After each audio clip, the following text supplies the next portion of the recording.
Hello everyone, मेरा नाम शुभ है और मैं आपको आज प्रेजेंट कर रहा हूँ हिटलर ह्यूमन, मेरी पीपीटी, जिसके अंदर मैं आप लोगों को बताने वाला हूँ हिटलर का जो बैक स्टोरी है, हिटलर की थोड़ी सी खुद की आइडियोलॉजी आपको समझ में आएगी इससे कि हिटलर कैसा था ओवरऑल।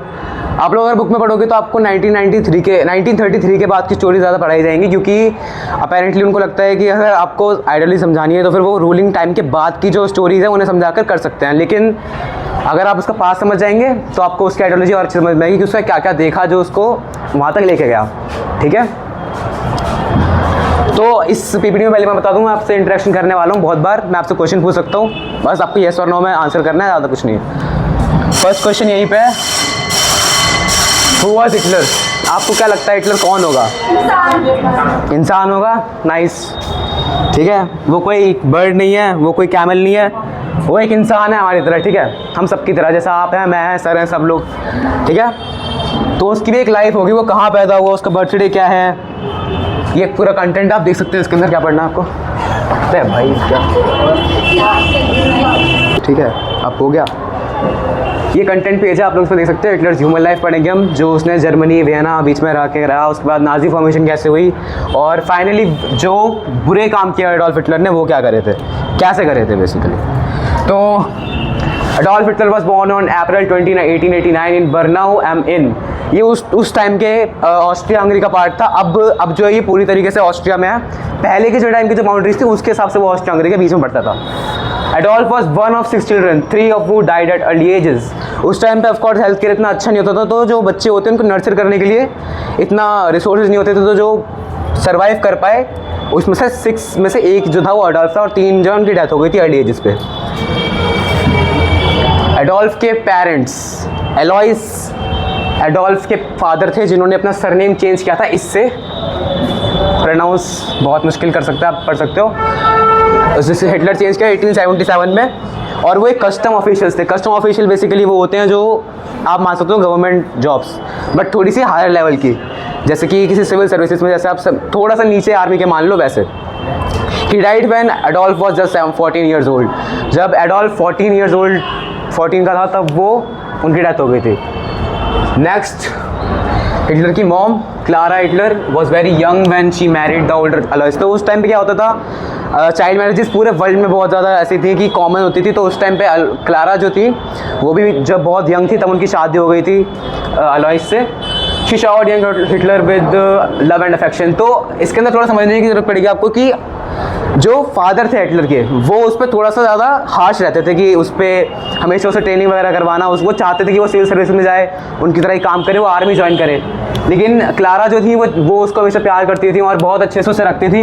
इसी वजह से she died of breast cancer when Adolf was 18 years old.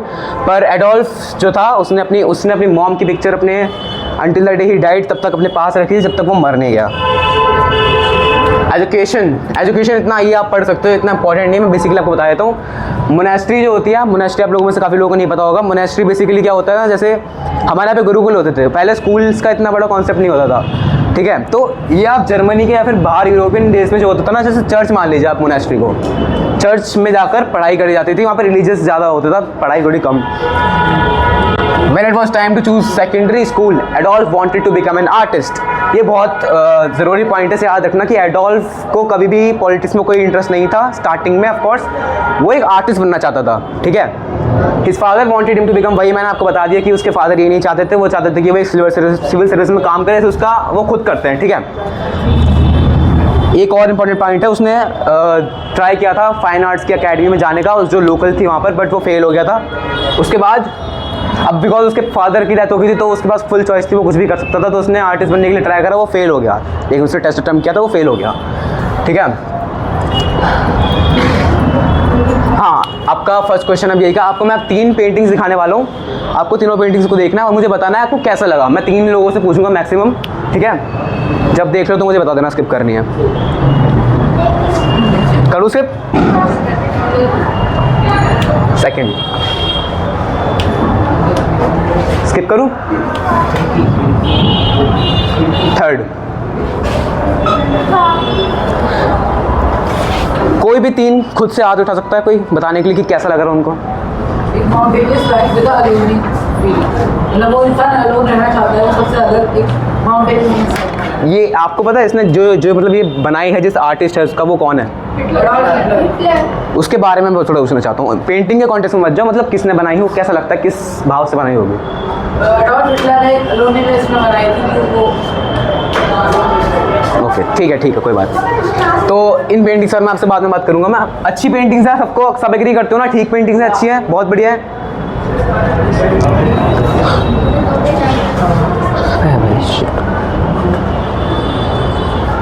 Life in Vienna. तो अब after his mother died Adolf now 18, जब एडोल्फ की मॉम की डेथ हो गई थी तब क्या हुआ था कि वो वियना में गया। वियना मतलब वियना आपको मैं समझाता हूँ, ऑस्ट्रिया हंगरी जो उस टाइम का था उसके नेबरिंग कंट्री मान लो वियना, ठीक है। तो decided to move to Austria.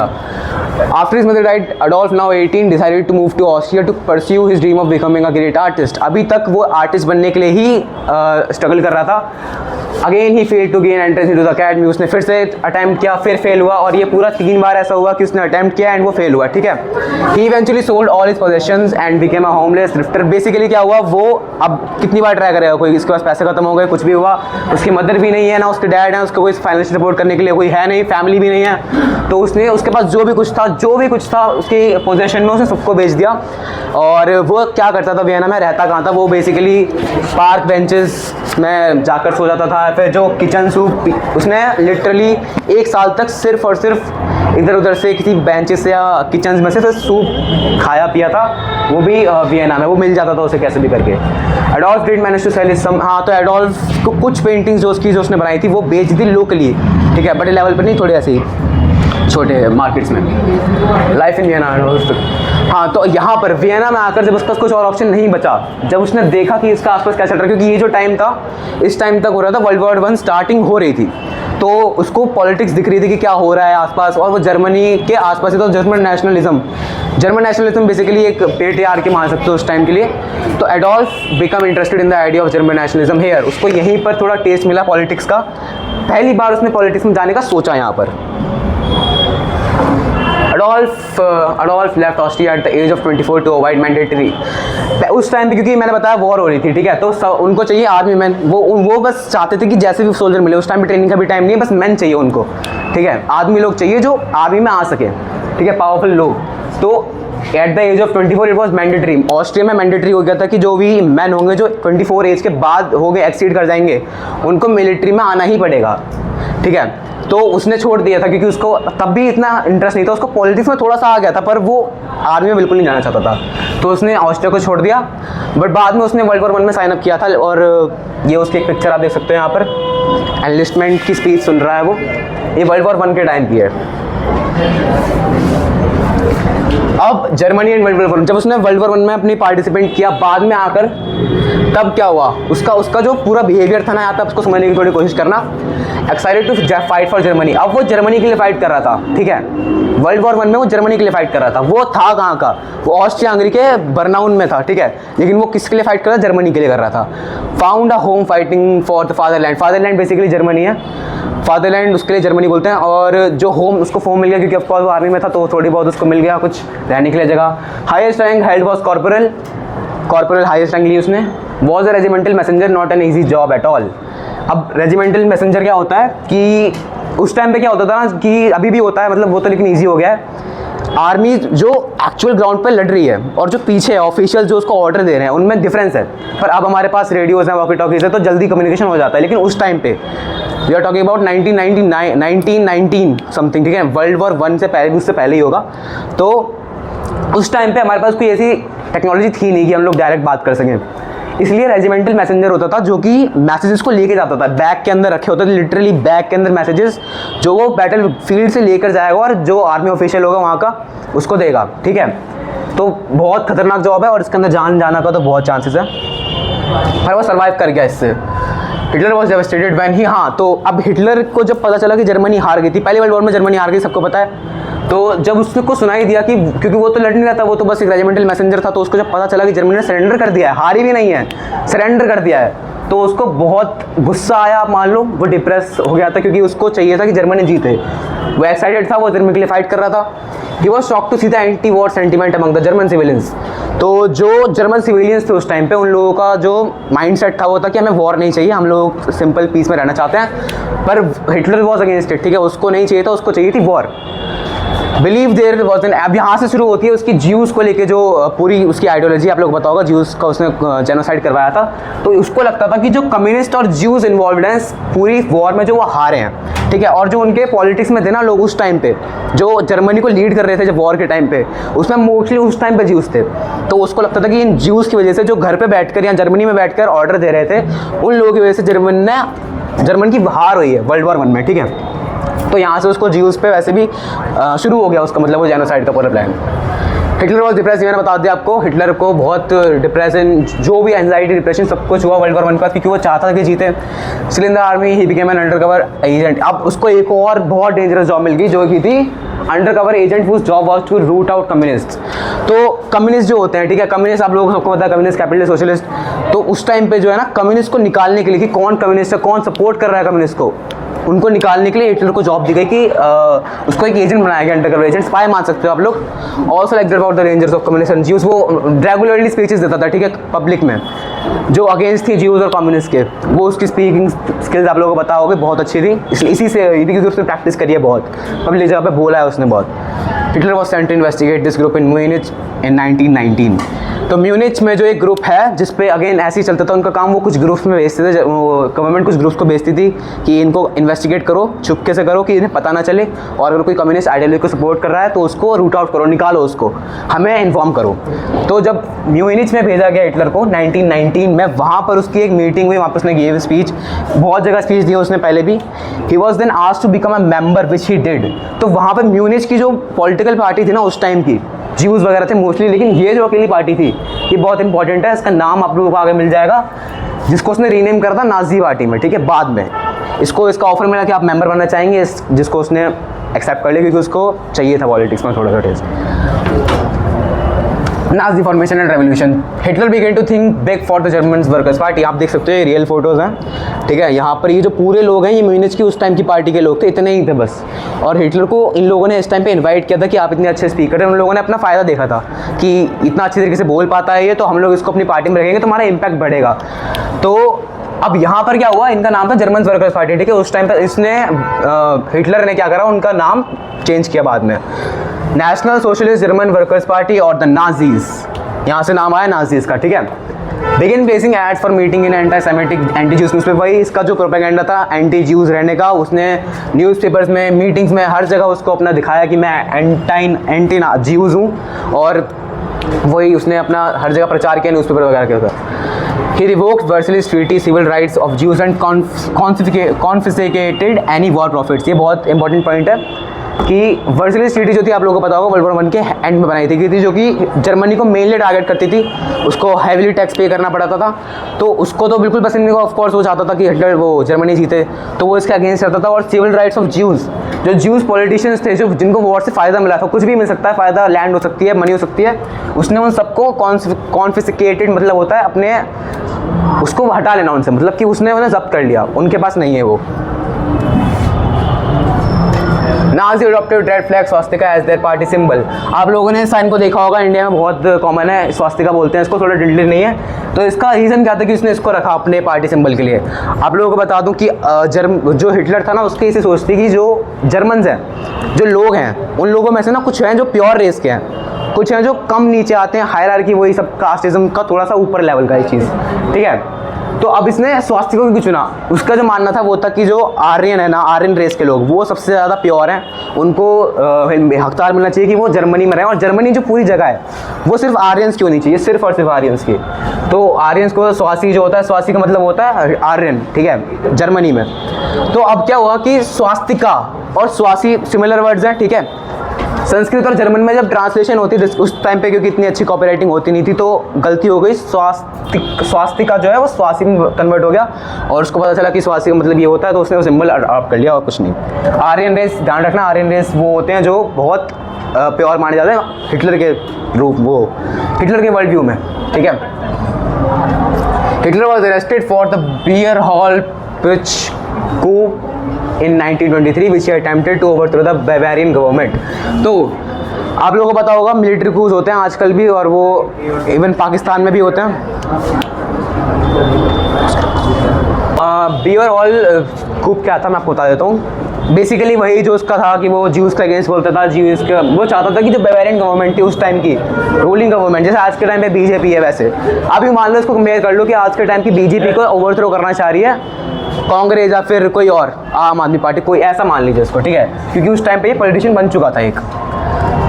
हाँ, तो 5 ईयर्स की इसको सज़ा दी गई थी, लेकिन इसने सिर्फ 9 महीने निकाले अपनी जेल में, और उसके बाद बाहर निकला। और इस 9 महीने के टाइम पे इसने अपनी बायोग्राफी लिखी खुद के हाथों से। इसमें उसने ये माइन काम्फ, इसको प्रोनाउंस माइन काम्फ करेंगे, और ये इसने लिखी थी जब वो जेल के अंदर था। इसकी पहली लाइन इस बुक की थी कि जो ज्यूज़ हैं वो हैं कि वो नीचे हैं मेरे से, और ज्यूज़ को मैं ख़त्म कर रहा हूँ, मैं गॉड का काम कर रहा हूँ। उसने फर्स्ट लाइन में लिखा है कि मैं गॉड का काम कर रहा हूँ, जो कि है ज्यूज़ को अपनी फादरलैंड से हटाना और आर्यंस को रखना। वो इवन कुछ जर्मन्स को भी नहीं चाहता था जर्मनी में रहना, क्योंकि उसके हिसाब से वो लोग भी जो थे वो भी नहीं थे प्योर रेस के, उनको भी हटाना चाहता था वो। उसके अंदर हाँ, आप माइन काम्फ अगर कोई पढ़ोगे आप लोग, तो उसके अंदर आपको सिंपल साफ साफ दिखेगा कि प्रोपेगेंडा अगेंस्ट ज्यूज़ को कितना लिख चुका है उसके अंदर। Use popularity from failed revolution and book to seize power legally. उस टाइम पे बुक्स जो थी ना वो बहुत ज़्यादा वेट होल्ड करती थी, ठीक है, वो लोग पढ़ते थे उस टाइम पे ज़्यादा। और पॉपुलरिटी फ्रॉम फेल्ड रेवोल्यूशन, जो उसने बियर हॉल में ट्राई करा था वो फेल हो गया था, ठीक है, तो उससे उसने पॉपुलरिटी गेन करी। उसने बात करी, ठीक है, पूरी जर्मनी की जो सिविलियंस थे उनसे बात करी through mass audience about making Germany a great nation again. तो वो ना इसने अटेंशन कैसे गेन करी आप लोगों को बताता हूँ। अगर कोई ऐसी कंट्री है, ऐसी कोई जगह है जहाँ पर वो ऑलरेडी लोग सफ़र कर रहे हैं, ठीक है, उनकी बहुत हालत ख़राब है, उनकी जर्मनी की पूरी की पूरी इकोनॉमी क्रैश कर रखी है, इन्फ्लेशन ऑन द हाई, बिल्कुल सब कुछ ख़राब हो रखा है, तो वहाँ पर अगर कोई ऐसा पॉलिटिशियन आएगा जो ऐसी बातें करेगा कि मैं जर्मनी को दोबारा उस जगह पे लाऊंगा और ऊपर लाऊंगा जो कि पहले थी जहाँ से, तो ऑफ कोर्स लोग उसको वोट करेंगे, वो चाहेंगे कि ये बने हमारा लीडर नया, ताकि हमारी जर्मनी वापस आ जाए, ठीक है। फादरलैंड अगेन वही शब्द है जो जर्मनी को रेफर करता है। He was a great speaker, threatened and beat up Jews and anti Nazi voter. अब यहाँ पे इस टाइम तक उसकी पार्टी जो है पावर में आ चुकी थी, Nazi party was in power, ठीक है। इन 1933, यहाँ से इसके बाद से बुक्स के अंदर आपको कंटेक्स्ट मिल जाएगा, इससे पहले का आपको नहीं पता था जो आज मैं आपको बता रहा हूँ। In 1933 all parties were outlawed except the Nazi party. तो उसने सब पार्टीज पर एक तरीके से बैन लगा दिया कि और कोई पार्टी फॉर्म कर ही नहीं सकता, नाजी पार्टी ही पावर में रहेगी और नाजी पार्टी ही रहेगी बस। तो अब वो यहाँ पर डिक्टेटर बन चुका था ऑफिशियल तरीके से। Adolf Hitler's Krupp factory speech two, हाँ तो देखो ये जो क्रब फैक्ट्री है यहाँ पर इसने सबसे बड़ा सपोर्ट लिया था। अब देखो जर्मन्स जो थे वो सब नहीं थे इसके सपोर्ट में। अब इसने जो अपना प्रोपेगेंडा रखा था कि मेरे को ज्यूज खत्म करने हैं, वो इसे शुरू नहीं कर पा रहा था, क्योंकि जो लोग थे, जो जर्मनी के लोग थे, वो चाहे मेजोरिटी उसके साथ थी, लेकिन फिर भी बहुत बड़ी ऐसी पॉपुलेशन का पार्ट था जो उसके अगेंस्ट थी, क्योंकि उसे जानती नहीं थी वो ढंग से, या कुछ और प्रॉब्लम थी, उसे बात नहीं कर पाती थी वो। तो क्रब फैक्ट्री जो थी वहाँ पर काफ़ी लेबर्स थे जो काम करते थे, अराउंड 2000 लेबर्स के सामने इसने एक स्पीच दी थी इन 1935 इन एसेन जर्मनी, ठीक है। ये बहुत ज़्यादा वेट होल्ड करती है हिटलर की पूरी जो उसका पॉलिटिकल करियर था, क्योंकि यहाँ पर से उसका टर्न मिला था, ज़्यादा सपोर्ट मिला था उसको पूरी मेजॉरिटी जर्मनी का। वीडियो आपके सामने।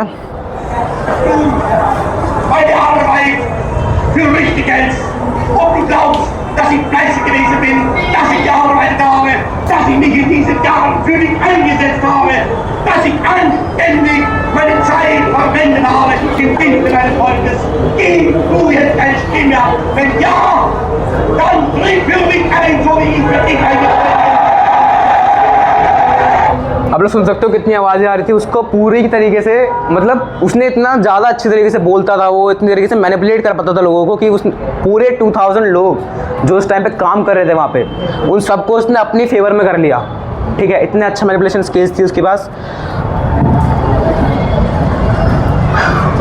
ऑन अप्रैल 30, 1945, अब यहाँ से बीच में जंप इसने मैंने लिया है क्योंकि ये आप लोग पढ़ चुके हो 1933 के बाद से क्या हुआ, कैसे रशियन से उसने फाइट करी, वर्ल्ड वॉर 2 में जो भी कुछ हुआ वो टेक्स्ट बुक्स में है, ठीक है, और वो इतना इंपॉर्टेंट भी नहीं है अगर आपको आइडियोलॉजी समझनी है सिर्फ। तो on April 30, 1945 during the final days of world war 2 Adolf Hitler and his wife Eva brown committed suicide in their underground bunker in Berlin. इस टाइम पे क्या हो रहा था ना, समझा देता हूँ आप लोगों को। रशिया जो था रशिया ने ऑलमोस्ट इन्वेड कर दिया था, हरा दिया था जर्मनी को। तो इस टाइम पर उसके पास कोई चॉइस नहीं बची थी। वो अब क्योंकि जर्मन्स के पास जाना नहीं चाहता था, वो कम्युनिस्ट लोगों से बहुत हेट करता था, इसलिए उसको लगा कि मैं खुद मर जाऊंगा, मैं अपने हाथों से मर जाऊंगा, लेकिन उनके हाथों नहीं जाऊंगा। तो Hitler took cyanide and also shot himself in the head. Cyanide एक पॉइजन होता है, ठीक है, वो पहले आपको नींद में डालेगा, उसके बाद आपकी जान गई, ठीक है। ऑल्सो शॉट हिमसेल्फ, ताकि वो शॉट भी उसने अपने आप को गोली में मार ली ताकि डेथ कंफर्म हो जाए। ईवा ब्राउन ने साइनाइड लिया। Their bodies were found in the bunker. This mark the end of Nazi Germany and shortly afterwards Germany surrendered to the allies. इसके बाद से जो है जर्मनी की जो नाजी पार्टी थी उसने सरेंडर कर दिया, जर्मनी हार गया वर्ल्ड वॉर 2। अब इसके बाद मैं आप लोगों को बताना चाहता हूँ, मैंने आपको पेंटिंग्स दिखाई थी ना, मैं आप लोगों को बताना चाहता हूँ, let's take a look back at the paintings we saw. ये पेंटिंग्स जो मैंने आप लोगों को दिखाई थी, आप लोगों ने बताया कितनी बढ़िया पेंटिंग्स थी, ठीक है, पेंटिंग सही थी, बढ़िया थी, सब लोगों को लग रही है, ठीक है। ये पेंटिंग अडोल्फ हिटलर ने बनाई थी, यहाँ पे सिग्नेचर भी है उसके, ये रहे। तो क्या ये पेंटिंग्स बनाने से उसके वो जो उसने करा कमिट पूरा कि ज्यूज़ को मारा और जितना भी कुछ करा, क्या वो उससे वो हो जाता है, जस्टिफाई हो जाता है कि ज्यूज़ को मारा, लेकिन हाँ पेंटिंग चीज़ बनाता था मैं बहुत अच्छी, मैं वुमेंस को ध्यान रखता था, उसके जो टाइम था रूलिंग पार्टी का टाइम था, उस टाइम पे वुमेंस को एक्स्ट्रा वो मिलती थी सुपेरिटी की, अच्छा ठीक है बहुत ज़्यादा हम लोगों को सम्मान मिल रहा है जो कि पहले नहीं मिलता था इतना उसके टाइम पे। तो क्या वो सारे जो उसने करा, वो एक तरफ को जो अच्छा काम करा, वो क्या उसके डिफाइन करता है उस चीज़ को कि मैंने जो ज्यूज़ को मारा वो डिफाइन कर रहा हूँ मैं इसको कह के कि मैंने ये अच्छा काम करा है? किसी को लगता है? क्योंकि उसने पेंटिंग्स बहुत अच्छी बनाता था या फिर वुमेंस का रिस्पेक्ट करता था, तो जो ज्यूज़ को मारा, वर्ल्ड वॉर 2 स्टार्ट करी, वो सब कुछ जस्टिफाई हो जाता है इससे? नहीं। सबको लगता है नहीं ना। लेकिन कुछ लोग जो हैं, जैसे हमारे इंडिया में भी थे सावरकर, आप लोग सब जानते होंगे, वो भी हिटलर आइडियोलॉजी को बहुत प्रमोट करते थे, और वो उन लोगों के आर्ग्यूमेंट्स यही होते थे कि हिटलर कैसे वुमेंस को सपोर्ट करता है, रिस्पेक्ट करता है, कितना अच्छा आर्टिस्ट है, कितनी अच्छी बुक लिखी है उसने। वो इन आर्ग्यूमेंट्स का यूज़ करते हैं ये दिखाने के लिए कि कैसे हिटलर अच्छा इंसान था, जो उसने काम करे हैं वो इतने बुरे भी नहीं है। लेकिन आप लोगों को इन आर्ग्यूमेंट से दूर रहना, आप लोगों को पता है कि क्या अच्छा होता है, क्या गलत होता है, how is bad and good defined. इसी के साथ पीपीटी खत्म हो जाती है। आप लोग